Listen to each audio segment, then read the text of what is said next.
بسم اللہ الرحمن الرحیم۔ حضرت ہود علیہ السلام کا تذکرہ قرآن مجید میں بار بار آیا ہے۔ سورہ اعراف، سورہ ہود، سورہ حشر وغیرہ میں اس کی تفصیل موجود ہے۔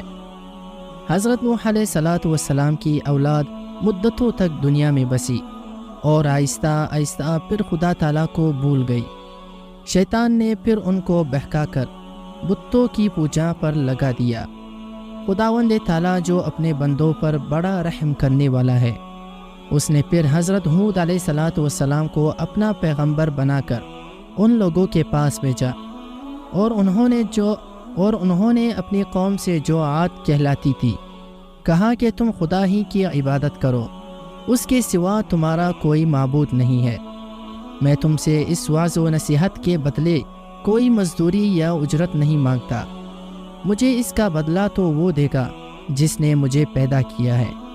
اور اے میری قوم، تم اپنے رب سے بخشش مانگو اور اس سے توبہ کرو، وہ تمہارے لیے مینا برسائے گا جس سے تمہارے کھیت و باغات اچھے ہوں گے اور تمہاری طاقت بہت بڑھا دے گا۔ وہ بولے کہ اے ہود، ہم تمہارے کہنے سے اپنے بتوں کو نہیں چھوڑ سکتے، تم کوئی نشانی دکھاؤ، ہم تو یہ سمجھتے ہیں کہ ہمارے بتوں میں سے کسی نے تم پر آسیب کر دیا ہے اور تم دیوانے ہو گئے ہو۔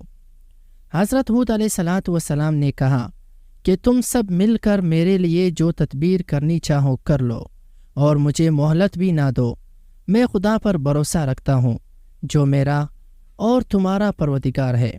میرے ہاتھ اللہ تعالیٰ نے جو تمہیں پیغام بھیجا تھا وہ میں نے تمہیں پہنچا دیا۔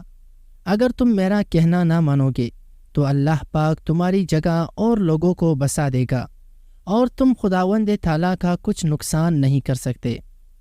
اس پر ان کی قوم نے کہا کہ روز تو ہمیں خدا کے عذاب سے ڈراتا ہے، جا اپنے خدا سے کہہ کہ ہم پر عذاب نازل کر دے اور اس میں ہرگز دیر نہ کرے۔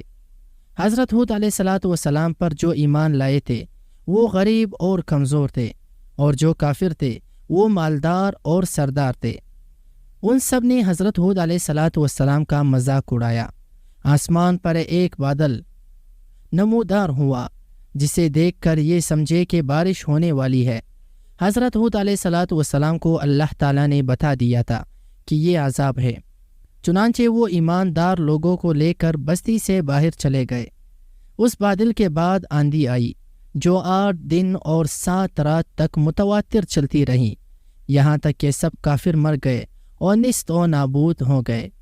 اور اس طرح ایک بار پھر اللہ تعالیٰ کی زمین کافروں اور مشرکوں سے خالی ہو گئی۔ دوستو، یہ تھی ہماری آج کی ویڈیو۔ اگر آپ کو ویڈیو اچھی لگی ہو تو ویڈیو کو لائک اور چینل کو سبسکرائب کر دینا، اور ساتھ ساتھ بیل کے آئیکن کو بھی ضرور دبا دینا تاکہ ہماری ہر آنے والی ویڈیو کی نوٹیفیکیشن آپ تک سب سے پہلے پہنچ سکے۔ ملتے ہیں دوسری ویڈیو کے ساتھ، اپنا بہت سارا خیال رکھیے گا۔ اللہ حافظ۔